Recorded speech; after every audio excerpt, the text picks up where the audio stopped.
तो आज आम 7 क्लास रो एसएसटी रो इतिहास भूगोल फास्ट चैप्टर पढ़िया।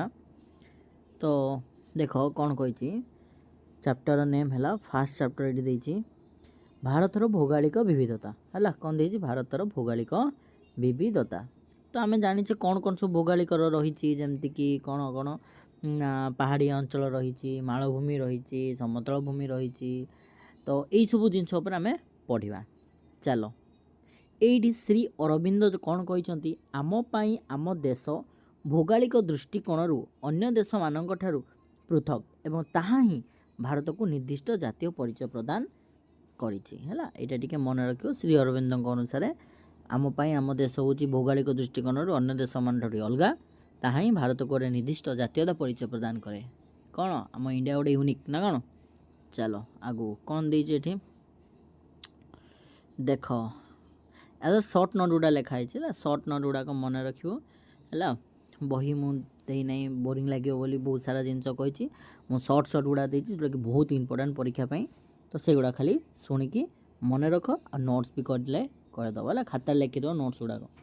देख कौन कही उपक्रम भारत एशिया महादेश में अवस्थित एवं पृथ्वीर सप्तम बृहत्तम देश अटे है। 7th नंबर आम इंडिया आसे 7th नंबर आम इंडिया आसे।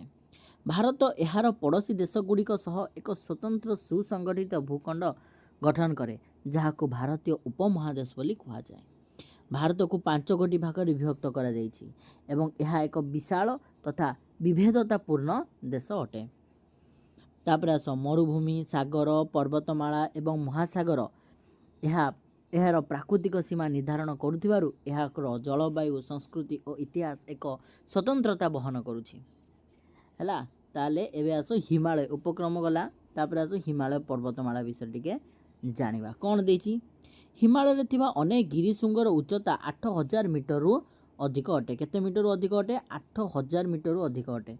मिलित भाव में यही सब गिरिशृंग गुड़ी को अष्ट सहस्रीय बोली कहा जाए। कौन कहा जाए अष्ट सहस्रीय बोली कहा जाए माने 8000 है। हिमालय रे ग्रीष्म ऋतु रे तरलुथिबा बरफ गंगा सिंधु ब्रह्मपुत्र आदि नदी को जल जगाई थाए। ताने जो हिमालय रे जतले ग्रीष्म ऋतु हो जाए से बरफ गुड़ा तरले से तरल बरफ गुड़ाक गंगा ब्रह्मपुत्र सिंधु यही सब नदी गुड़ा को जलटा जगाई थाए। एशिया को माने सॉरी हिमालय को एशियार जल दुर्ग बोली कहा जाए। बहुत इंपोर्टेंट कहीं से जल जो कौच ना बरफ तरलुची प्रबल।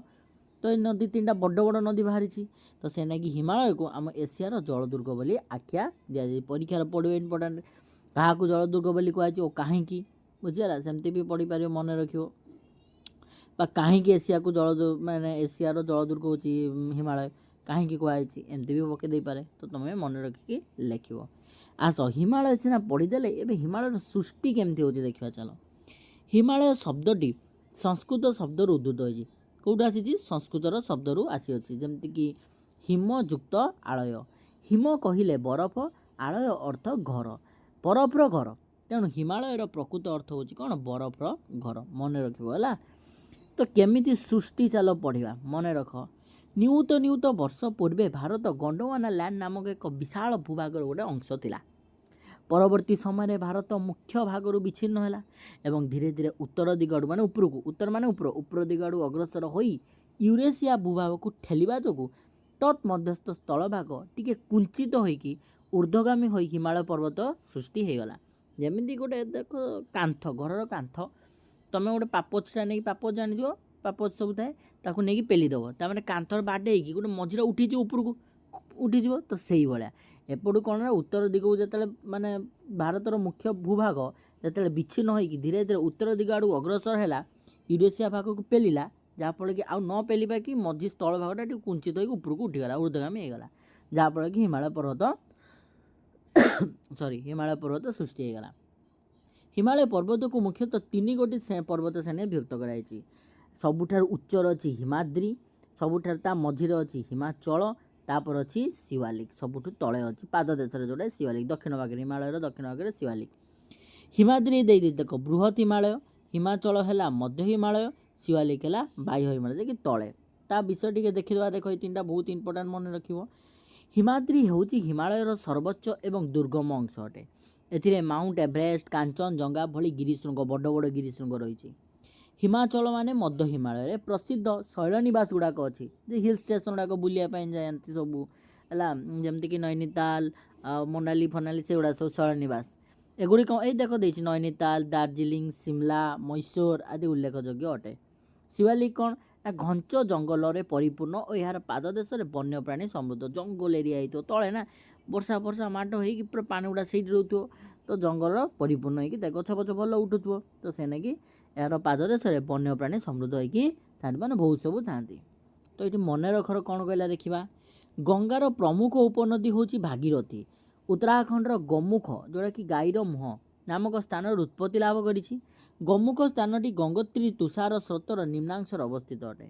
गंगोत्री हिमालय रे प्रवाहित तुषार स्रोत गुड़िक मध्य बृहत्तम अटे ताने मन रखियो ताने गंगा गोटे पवित्र नदी भाव में विवेचित अटे सुतरां बहु संख्यार तीर्थयात्री एठाकु आकर्षित होई आसी थांती। गोमुख मध्य पर्वतारोहण एक गंतव्य स्थल अटे।